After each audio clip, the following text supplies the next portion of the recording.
The war did not begin with tanks crossing borders. It began with fear, suspicion, and a single phrase that would reshape the Middle East: weapons of mass destruction. In 1990, Saddam Hussein's Iraq invaded Kuwait, triggering a swift and overwhelming response.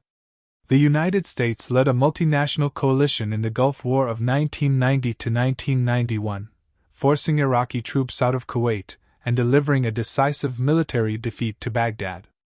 In the aftermath, the United Nations Security Council passed Resolution 687, demanding that Iraq dismantle and destroy all weapons of mass destruction, a term encompassing nuclear, biological, and chemical weapons, as well as long-range ballistic missiles. Throughout the 1990s, UN weapons inspectors operated inside Iraq to verify compliance. But distrust between Baghdad and the international community never disappeared.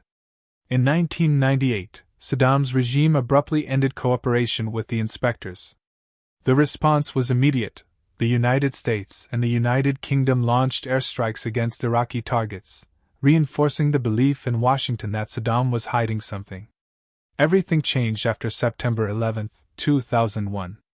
In the wake of al-Qaeda's attacks on New York and Washington, the administration of President George W. Bush began viewing Iraq through the lens of global terrorism. Saddam Hussein was accused of continuing to manufacture and stockpile weapons of mass destruction and was publicly labeled part of an international axis of evil, alongside Iran and North Korea. In October 2002, the U.S. Congress authorized the use of military force against Iraq.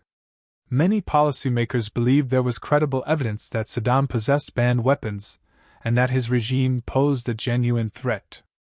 In February 2003, U.S. Secretary of State Colin Powell addressed the United Nations Security Council, urging approval for military action and presenting intelligence claims that Iraq was violating previous resolutions. The Council remained unconvinced. Most members argued that UN weapons inspectors and the International Atomic Energy Agency, which had returned to Iraq in 2002, should be given more time to complete their investigations. Washington refused to wait. Instead, the United States assembled a coalition of the willing and moved toward war. In March 2003, the U.S.-led coalition launched Operation Iraqi Freedom. In a nationwide address, President Bush outlined the mission's objectives: eliminate Iraq's weapons of mass destruction, end Saddam Hussein's alleged support for terrorism, remove him from power, and liberate the Iraqi people.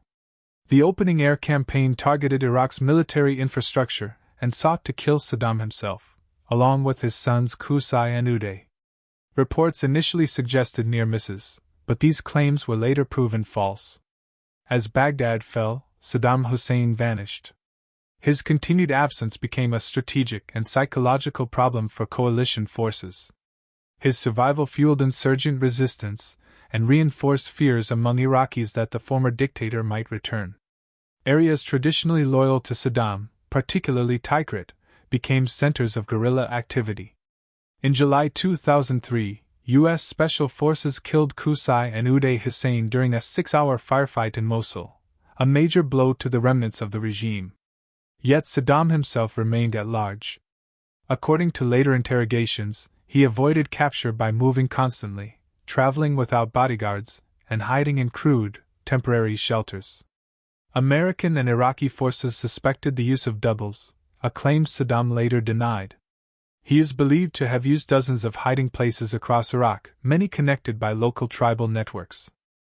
On December 13, 2003, nearly 3 months after the fall of Baghdad, U.S. forces finally found him. Saddam Hussein was captured at a remote farm near Tikrit, hiding in a narrow underground bunker, later known as the Spider Hole. He was armed but did not resist. DNA tests confirmed his identity.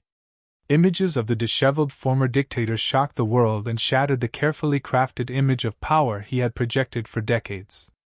Saddam remained in U.S. custody for over a year before being transferred to Iraqi authorities.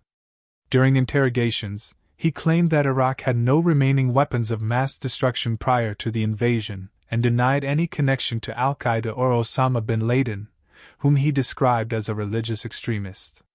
He showed no remorse for his actions, including the use of chemical weapons against Iraqi Kurds in 1988, which he described as necessary. He also admitted that he intended to restart Iraq's chemical weapons program if sanctions were ever lifted. On November 5, 2006, Saddam Hussein was found guilty of crimes against humanity by the Iraqi High Tribunal. Though he requested execution by firing squad, he was sentenced to death by hanging. For many Iraqis, the verdict symbolized the end of decades of repression and fear. For his supporters, it was viewed as justice shaped by American influence. The invasion of Iraq would ultimately reveal a stark truth: the weapons that justified the war were never found, but the consequences of believing they existed would reshape the region for generations.